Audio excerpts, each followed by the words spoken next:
మణరత్నం సినిమాలో ఉంది. ఇలాంటి ఇల్లు మళ్ళీ దొరకదు.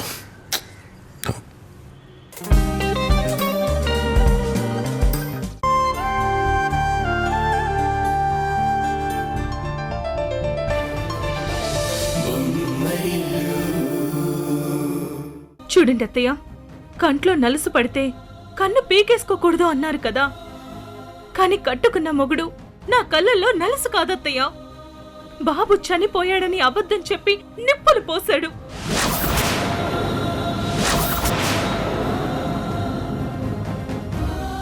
ఆ నిప్పుల సెగలతో నేను ప్రతి క్షణం కాలిపోతుంటే ఆయన మాత్రం ఏమీ తెలియనట్టు తిరుగుతున్నారు.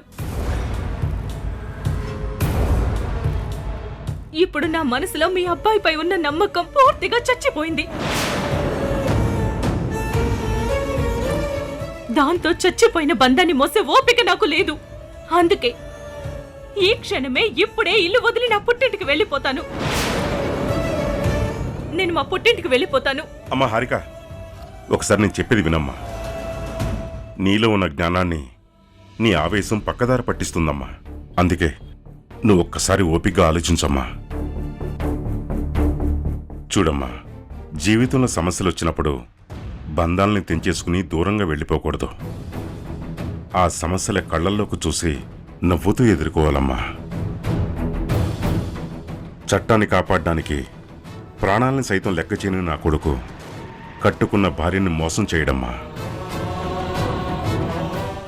వాడు నీ దగ్గర ఒక నిజాన్ని దాచడం నువ్వు నమ్ముతున్నావు కదా. కానీ దాని వెనక ఏదో తెలియని భయంకరమైన పరిస్థితి ఉందేమో.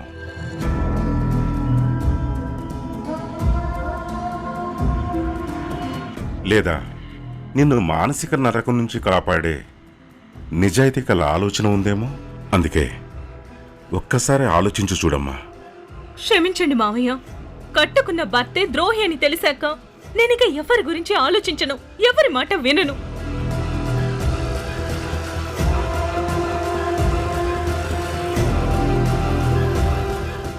నా మనసుని, నా నమ్మకాన్ని ముక్కలు చేసిన తరుణ్ణి నేను ఎలా నమ్మాలి మావయ్య?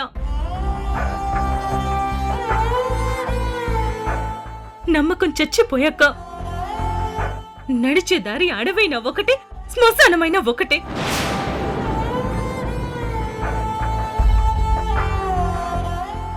చూడండి మావయ్య, నేను నా బిడ్డను 9 మాసాలు మోసాను. ప్రతి క్షణం వాడు నా కడుపులో కదులుతుంటే వాడే నా ప్రపంచం అనుకున్నాను. వాడే నా జీవితం అనుకుని బ్రతికాను.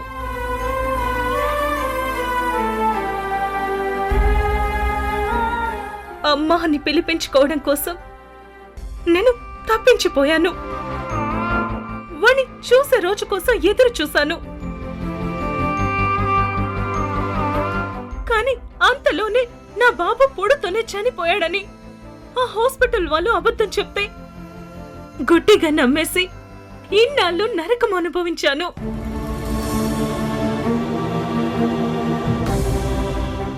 కానీ ఇవాళ నిజం తెలిసాక నా మనసు 1000 ముక్కలైంది.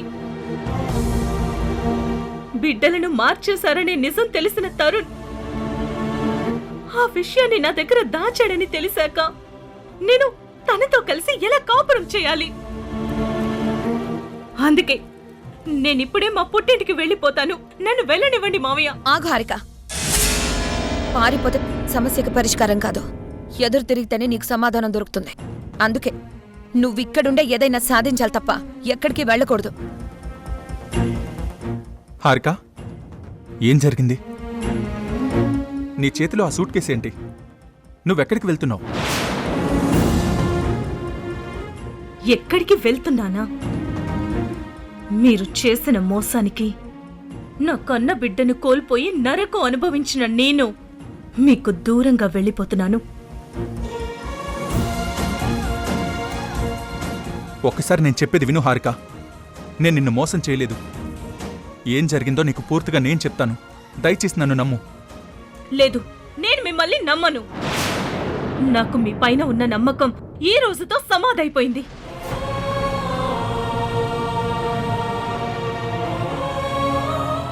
అయినా ముక్కలైపోయిన అద్దాన్ని అతికించలేమని చచ్చిపోయిన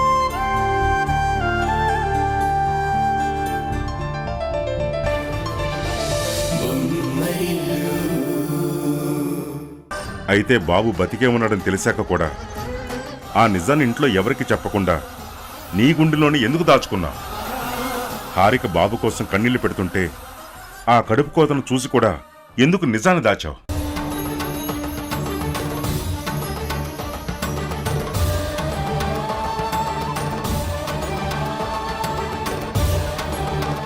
నన్ను కాపాడు.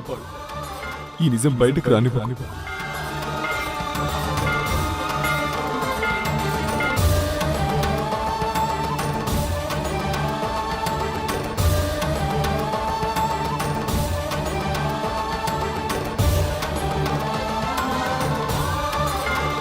లేదు నాన్న, ఈ విషయంలో నిజం దాచి నేనెవ్వరినీ మోసం చేయాలనుకోలేదు.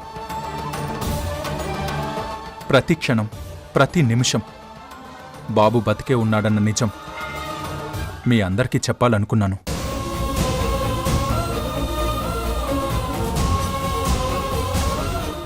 కానీ హారిక చాలా సెన్సిటివ్ పర్సన్ నాన్న. తను చిన్న బాధని కూడా అస్సలు తట్టుకోలేదు. అందుకే ఆ నిజాన్ని బయటపెట్టే ధైర్యం చేయలేక నాలోనే దాచుకున్నాను.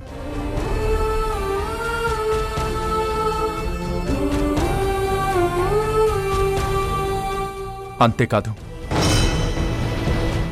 బాబు ఎక్కడున్నాడనే కరెక్ట్ వివరాలు తెలుసుకుని వాణ్ణి క్షేమంగా తీసుకొచ్చి హారిక ఒళ్ళో పెట్టిన రోజే ఈ నిజాన్ని తనకి చెప్పాలని నిర్ణయించుకున్నాను. ఒకవేళ బాబు ఎక్కడున్నాడో తెలియకుండానే వాడు బతికే ఉన్నాడనే సగం నిజాన్ని నేను హారికకి చెప్తే కన్న తల్లిగా తను మానసికంగా పూర్తిగా నలిగిపోతుంది. అస్సలు తట్టుకోలేదు.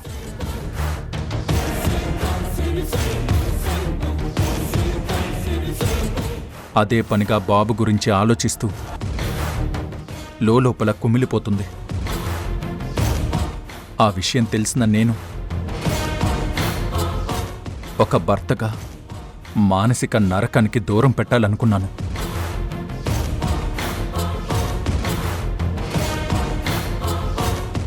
ఆ కారణంతోనే తనకి మాత్రమే కాదు, ఇంట్లో ఎవ్వరికీ ఈ విషయాన్ని చెప్పలేదు.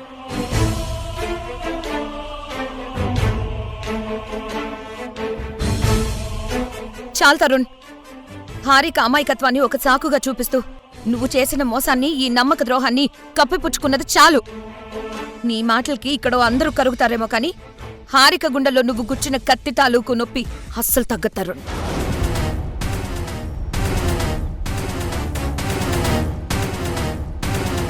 కడుపున పుట్టిన బిడ్డ చనిపోయాడు అని పసికంద శవాన్ని చూపించడం తప్పైతే, అసలు ఆ బిడ్డ చనిపోలేదు, ఎక్కడో బతికే ఉన్నాడు అని నీకు తెలిసినా కూడా ఆ నిజాన్ని హారిక దగ్గర దాచడం మహాపాపం.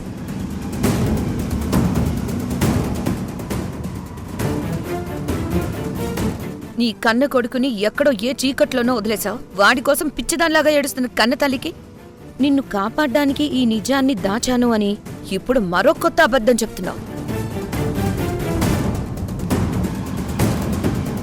బిడ్డని కోల్పోయిన తల్లిగా పాపం హారిక బాధని చూస్తుంటే నా గుండె రగిలిపోతుంది తరుణ్.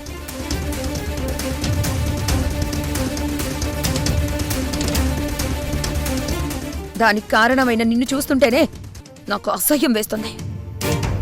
నా పరిస్థితి ఇలా ఉంటే పాపం హారిక ఇంకెంత నరకం అనుభవిస్తుందో.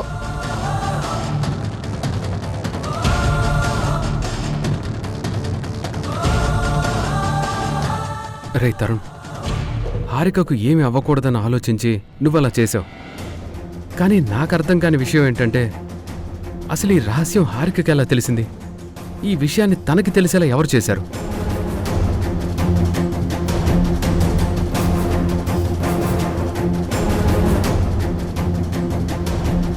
నా పైన విపరీతమైన కోపంతో ప్లాన్ ప్రకారం హారికని డాక్టర్ రమాదేవి దగ్గరకు తీసుకువెళ్ళింది ఎవరో కాదన్నయ్య, ఈ మేఘన.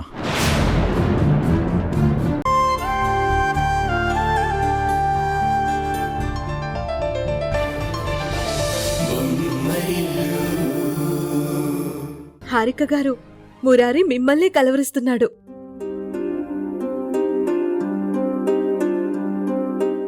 హారిక అమ్మను చూడాలనుంది అని అడుగుతున్నాడు. అందుకే ఇక్కడికి తీసుకొచ్చాను.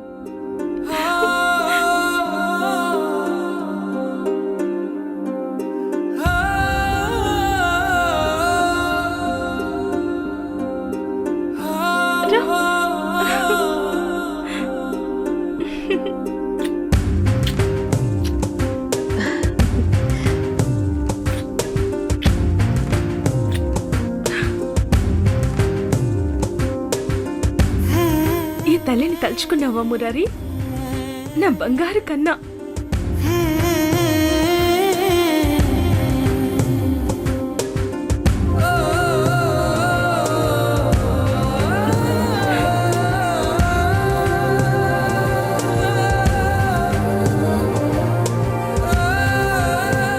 ఉషా గారు, దూరం అయిపోయాడనుకున్న నా బిడ్డ మీ మూలంగానే మళ్ళీ నాకు దక్కాడు. ఒక చిన్న థ్యాంక్స్ చెప్పి మీరు నాకు చేసిన గొప్ప సహాయాన్ని నేను తక్కువ చేయలేను.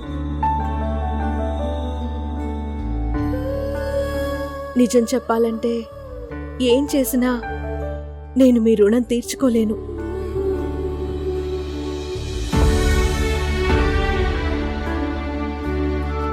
ఇప్పుడు నేను కూడా మీ కుటుంబ సభ్యురాలనయ్యాను. అందుకే నా ఆనందాన్ని మీతో కలిసి పంచుకోవాలని ఈ స్వీట్స్ తీసుకొచ్చాను. ఉషా గారు, అసలు ఈ ఆనందానికి కారణమైన మీరే ఈ స్వీట్స్ని అందరికీ పంచిపెట్టండి.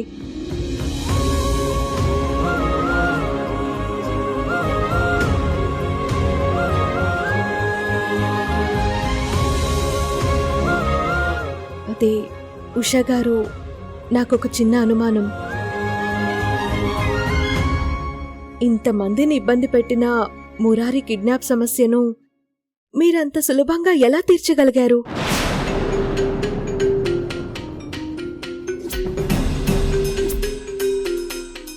మీకు మురారికి సంబంధించిన డీటెయిల్స్ ఎవరు చెప్పారు? అసలు మీరు మురారిని ఎక్కడి నుంచి, ఎవరి దగ్గర నుంచి తీసుకొచ్చారు?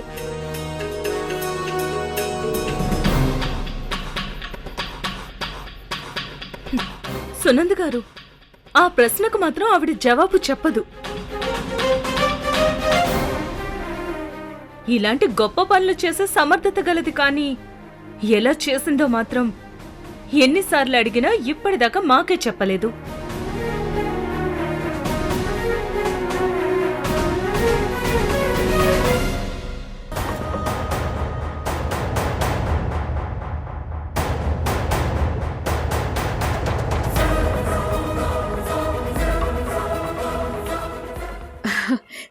సర్లేండి, ఏదేమైనా మన మురారి మనకి దక్కాడు. నాకది చాలు.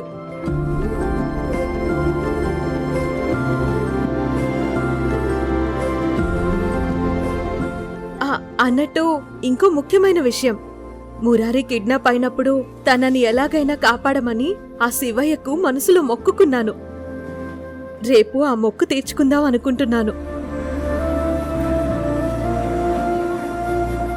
మురారి మీకు బిడ్డలాంటి వాడే కాబట్టి హారిక గారు, మీరు కూడా రావాలి.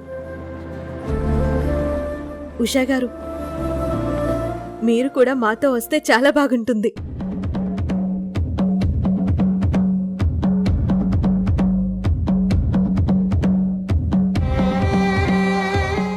అమ్మా ఉషా, హారిక, సునంద అడిగినట్టుగా మొక్కు తీర్చుకోవడానికి మీరు కూడా వెళ్ళరండి.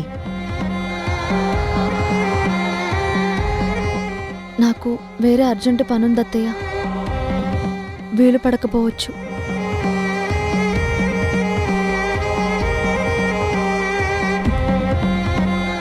ఆవిడ రాకపోయినా పర్వాలేదత్తయ్య, నాకు తోడుగా మేఘ నక్కొస్తుంది.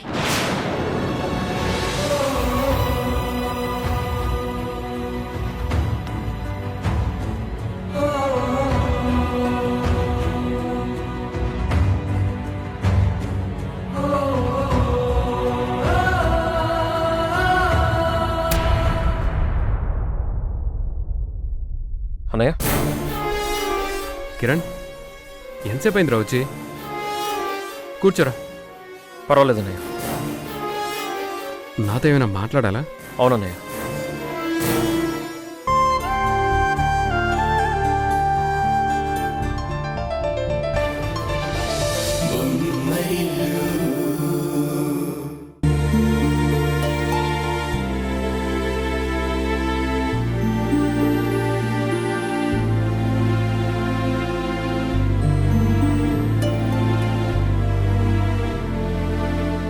బావగారు నాతో మాట్లాడాలని చెప్పి ఇక్కడికి ఎందుకు తీసుకొచ్చారు? చెప్తాను ఉషా. పిల్లలు దేవుడు ఒక్కటే అంటారు. అందులోనూ వివిధ కారణాల వలన తల్లిదండ్రులకు దూరమయ్యి ఇక్కడ పెరుగుతున్న ఈ పిల్లలైతే సాక్షాత్తు ఆ దేవుడి ప్రతిరూపాలుగా నేను భావిస్తాను. ఈరోజు ఆ దేవుడి ప్రతిరూపమైన ఒక బాబు వలన నేను నా సమస్య నుంచి బయటపడే అవకాశం వచ్చింది. పుట్టుకతోనే తన వాళ్లకు దూరమైన ఆ బాబు ఈరోజు 2 కుటుంబాలను నిలబెట్టి కుటుంబానికి అండగా నిలబడబోతున్నాడు. బావగారు మీరేం చెప్తున్నారో నాకు అర్థం కావడం లేదు. ఒక పసివాడు మిమ్మల్ని సమస్య నుంచి బయటపడేయడం ఏంటి? 2 కుటుంబాలకు అండగా నిలబడడం ఏంటి? అదెలా సాధ్యం? చెప్తాను ఉషా. నీకు చెప్పాలని, నా ఆలోచన నీతో పంచుకోవాలనే నిన్నిక్కడికి తీసుకొచ్చాను. నా ప్రతి కష్టాన్ని నీతో షేర్ చేసుకోవడం అలవాటైపోయింది. ఎందుకంటే నా మంచిని, కుటుంబం మంచిని కోరుకోవడంలో ముందుండే మనిషివి నువ్వు. అందుకే ఈ విషయం కూడా ముందుగా నీకే చెప్తాను. ఇప్పుడు మన ముందున్న అతిపెద్ద సమస్య మురారి. మురారి తన సొంత కొడుకు కాదు అని తెలిస్తే సునంద గారు బతకరు. అలా అని హారికకు నిజం చెప్పకుండా ఎక్కువ కాలం దాచలేము. అందుకే అటు ప్రభు సునందలకి ఇబ్బంది లేకుండా, ఇటు హారిక పరంగా ఒత్తిడి రాకుండా ఇక్కడుండే ఒక పిల్లాడికి జీవితం ఇవ్వాలని నిర్ణయించుకున్నాను. ఆ విధంగా ఈ సమస్యను శాశ్వతంగా పరిష్కరించాలనుకుంటున్నాను. అదెలా సాధ్యం బావగారు? సాధ్యం చేయాలి ఉషా, తప్పదు. హారికతో మిస్ అయింది ఈ బిడ్డేనంటూ ఇక్కడ దత్తతగా తీసుకున్న ఆ 3 ఏళ్ల పసివాణ్ణి పరిచయం చేస్తాను. అప్పుడు హారికకు ఒక బిడ్డ దొరుకుతాడు. సునంద గారికి తన బిడ్డ దూరం కాడు. అలాగే తల్లిదండ్రులు లేని ఒక బిడ్డకు తల్లిదండ్రులు దొరుకుతారు. అలా అందరికీ మంచి జరుగుతుంది తప్ప ఎవ్వరికీ చెడు జరగదు. చాలా మంచి ఆలోచన బావగారు. మీరన్నట్టు ఈ పని వల్ల అందరికీ మంచి జరుగుతుంది తప్ప ఎవరికీ హాని జరగదు. అన్నింటికంటే సునంద గారి ప్రాణం నిలబెట్టడం కోసం మీరు చేస్తున్న ఈ త్యాగం చూస్తుంటే నాకు మీరొక దేవుళ్ళ కనిపిస్తున్నారు. యు ఆర్ గ్రేట్ బావగారు. నేను దేవుణ్ణి కాదు ఉషా, మామూలు మనిషినే. సునంద, హారిక ఆ 2 తల్లుల ప్రేమే నన్నిలా మార్చింది.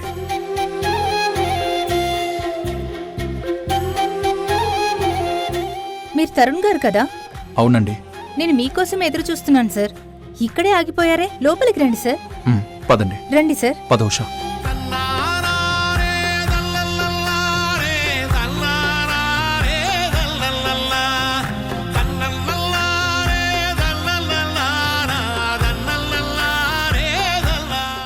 మీకు దత్తత ఇస్తానని చెప్పింది ఈ బాబునే అండి.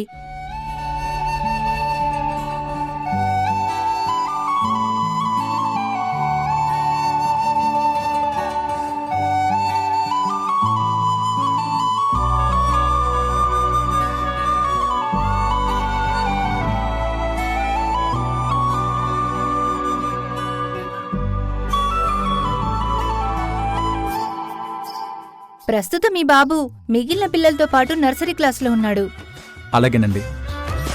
నేను కావాల్సిన లీగల్ ఫార్మాలిటీస్ అన్నీ కంప్లీట్ చేసి త్వరలోనే పిల్లాన్ని దత్తత తీసుకుంటాను. అలాగే తరుణ్ గారు, లీగల్ ఫార్మాలిటీస్ కోసం బాబు గురించి మీకెప్పుడు ఎలాంటి డీటెయిల్స్ కావాలన్నా నాకు కాల్ చేయండి. అలాగేనండి. Thank you so much. Okay sir.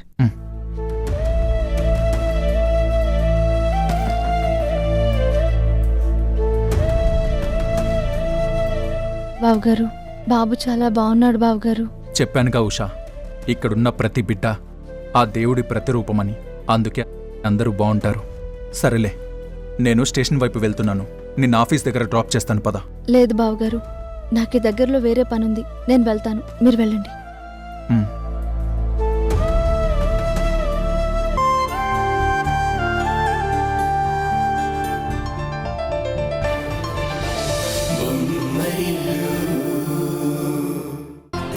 Harika, నువ్వు ఇస్తున్న బిల్డప్ చూస్తుంటే నాకు కూడా ఇమీడియట్గా గుడ్ న్యూస్ ఏంటో తెలుసుకోవాలందమ్మా. ఇంకా నేను టెన్షన్ తట్టుకోలేకపోతున్నాను. త్వరగా చెప్పు ఆ విషయం. అందరూ జాగ్రత్తగా వినండి. అప్పుడు మా బిడ్డ చనిపోలేదని, బ్రతికే ఉన్నాడని నేను చెప్తే మీరెవ్వరూ నమ్మలేదు కదా. ఇప్పుడు అదే నిజమైంది. మా కొడుకు బతికే ఉన్నాడు. తను ఎక్కడున్నాడో కూడా తరుణ్ తెలుసుకున్నాడు. అతి త్వరలోనే తన ఇంటికి కూడా తీసుకొస్తానని చెప్పాడు.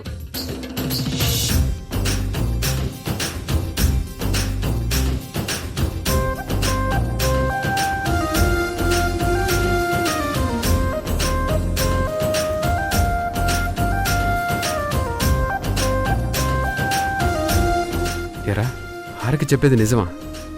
అవునన్నయ్య, తను చెప్పేది నిజమే. మా బిడ్డ బతికే ఉన్నాడు. వాడి ఆచూకీ కూడా తెలిసిపోయింది. త్వరలోనే వాణ్ణి ఇంటికి తీసుకొస్తాను.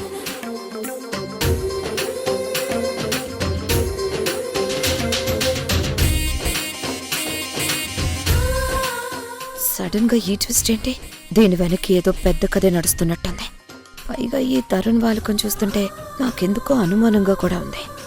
ఎలాగైనా అసలు విషయం ఏంటో తెలుసుకోవాలి. ఆ తర్వాత వీళ్ళందరితో ఒక ఆట ఆడుకోవాలి.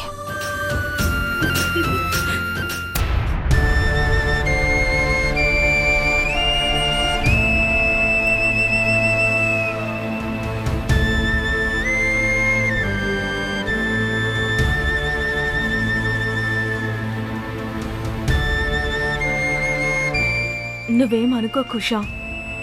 అప్పుడు కోపంలో బాధలో నిన్నేదో అన్నానే అనుకో. అక్కను కదా, నన్ను క్షమించలేవా?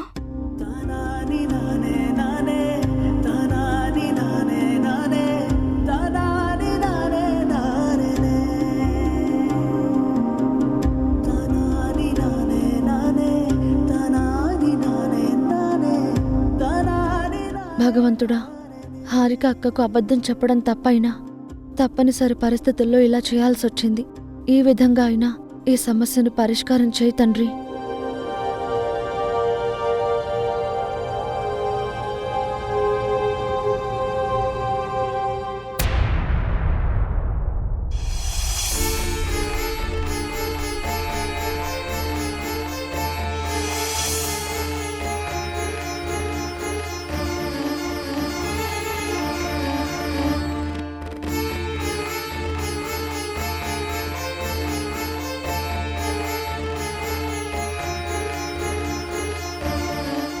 చెప్పండమ్మా, ఏమిటి మీ సమస్య? స్వామి, వీడు మా ఒక్కగానొక్క బిడ్డ మురారి. నాకు 4 బిడ్డలు పుట్టి పురిట్లోనే చనిపోతే 5వ సంతానంగా పుట్టి నన్ను అమ్మ అని పిలిచినవాడు. అయితే ఈ మధ్య మా ఇంట్లో సమస్యలు వరుసగా వస్తున్నాయి.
ఈ పిల్లాడి జాతకం శ్రీకృష్ణుడి జాతకానికి దగ్గరగా ఉంది.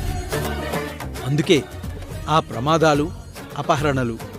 కానీ కంగారు పడాల్సిన పని లేదు. ప్రస్తుతం ఎన్ని ఆటంకాలు ఎదురైనా చివరికి అంతా మంచే జరుగుతుంది. అందరికీ మంచే జరుగుతుంది. ఎంతమంది ఎన్ని రకాలుగా ఈ పిల్లాణ్ణి కన్నతల్లికి దూరం చెయ్యాలని చూసినా చివరకు తను ఎప్పటికీ కన్నతల్లి దగ్గరే ఉంటాడు.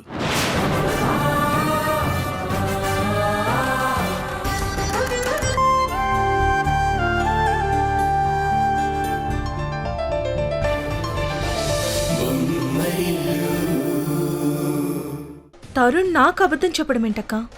అసలు నువ్వేం మాట్లాడుతున్నావు? నన్ను ఎంతగానో ప్రేమించే తరుణ్ నాకెందుకు అబద్ధం చెప్తాడు? అయ్యో అవును హారిక, నేను చెప్పేది నిజం. నువ్వే ఒకసారి నీ సొంత మైండ్తో ఆలోచించు. బాబు ఎవరి దగ్గరున్నాడో వాణ్ణి పట్టుకోవడానికి, వాడి దగ్గర నుండి మీ కొడుకుని ఇంటికి తీసుకురావడానికి తరుణ్ ఇలా ముహూర్తాలు చూస్తున్నాడు, రోజులు లెక్క పెడుతున్నాడు అంటే దాన్ని బట్టి అది నీకేంటో అర్థం కావడం లేదా? చూడు హారిక, మన డ్రెస్ మీద మరక పడితే దాన్ని వెంటనే కడగాలనుకుంటాం, కానీ 2 రోజుల తర్వాత కడుగుదామని ఊరుకోం కదా. అలాంటిది బిడ్డ ఎక్కడున్నాడో తెలుసు కూడా తరుణ్ 2 రోజులు టైం కావాలని ఎందుకు అడుగుతున్నాడు? అది మాత్రమే కాదు, నీ కళ్ళు చెదిరిపోయే ఇంకో నిజం చెప్తాను, వింటావా? అదేంటంటే నీకు సునందకి ఒకే రాత్రి ఒకే హాస్పిటల్లో డెలివరీ అయింది. అప్పటిదాకా వరుసగా 4 పిల్లలు పుట్టి పురిట్లోనే చనిపోయిన ఆ సునందకి ఆ రోజు రాత్రి మాత్రం బిడ్డ దక్కాడు. అయితే అదే రాత్రి నీ కొడుకు మాత్రం చనిపోయాడని నీకు చెప్పాడు. ఇక్కడ ఇంకో విషయం చెప్పాలి. నీకు సునందకి జరిగిన డెలివరీస్ ని కోఆర్డినేట్ చేసిన నర్స్ కూడా ఒకరే. తన పేరు రజని. నువ్వొక్కసారి ఆ రోజు రాత్రిని గుర్తు చేసుకో. ఆ హాస్పిటల్లో నిజంగానే నీ బిడ్డ చనిపోయాడా, లేకపోతే చనిపోయిన బిడ్డని నీకు చూపించారా? ఎవరో కావాలనే ప్లాన్ ప్రకారం నీ బిడ్డని మార్చేశారా? ఇలా ఒకసారి ఆలోచించి చూడు.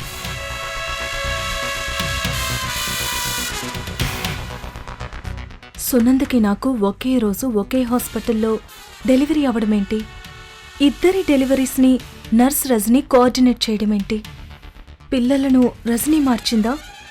మురారి నా బాబేనా? ఇప్పుడు నీకు ఇంకొక విషయం చెప్తాను, విను. ఏ నర్స్ అయితే ఆ రోజు నీకు హాస్పిటల్లో డెలివరీ చేసిందో ఆ నర్సు రజనీతో ఈ ఇంటి చిన్న కోడలు ఉషకి పరిచయం ఎలా ఏర్పడింది? ఎందుకు ఏర్పడింది? అసలు ఆ నర్స్తో మన ఉషకి ఏం పని? ఇదైనా నువ్వెప్పుడైనా ఆలోచించావా? ఉష ఎందుకు ఆ నర్స్ని రహస్యంగా కలుస్తుంది? ఎందుకు వాళ్ళిద్దరూ అంత దొంగచాటుగా మాట్లాడుకుంటున్నారు? ఆ కోణంలో నువ్వెప్పుడైనా ఆలోచించావా? అంతేకాదు, ఇప్పటి వరకు జరిగిందంతా ఆలోచిస్తుంటే నాకెందుకో ఆ మురారి సునందకి పుట్టిన బిడ్డ కాదు, నీకు పుట్టిన బిడ్డ అని అనిపిస్తుంది. అవును హారిక, మురారి నీ కొడుకే అని నేను బలంగా నమ్ముతున్నాను. ఒక్కసారి వెనక్కి వెళ్ళి ఆలోచించి చూడు. మురారి పుట్టినప్పటి నుంచి సునంద దగ్గరే పెరుగుతున్నాడు కదా. కాని వాడు నిన్ను చూసిన ప్రతిసారి నువ్వు పిలిచినా పిలవకపోయినా, నువ్వు కళ్ళెదురుగా కనిపించినప్పుడల్లా నిన్ను చూసి ఎందుకు అంతలా మురిసిపోతున్నాడు? నీ ఒడిలోకెందుకు పరిగెత్తుకుంటూ వస్తున్నాడు? ఎందుకంటే నీ పేగుబంధం బాబుని నీ దగ్గరికి తీసుకొస్తుంది. ఆ రోజు రాత్రి హాస్పిటల్లో నీ బిడ్డ చనిపోలేదు హారిక. ఆ నర్సు రజనీ సహాయంతో చనిపోయిన సునంద బిడ్డ ప్లేస్లో బ్రతికున్న నీ బిడ్డని మార్చేశారు.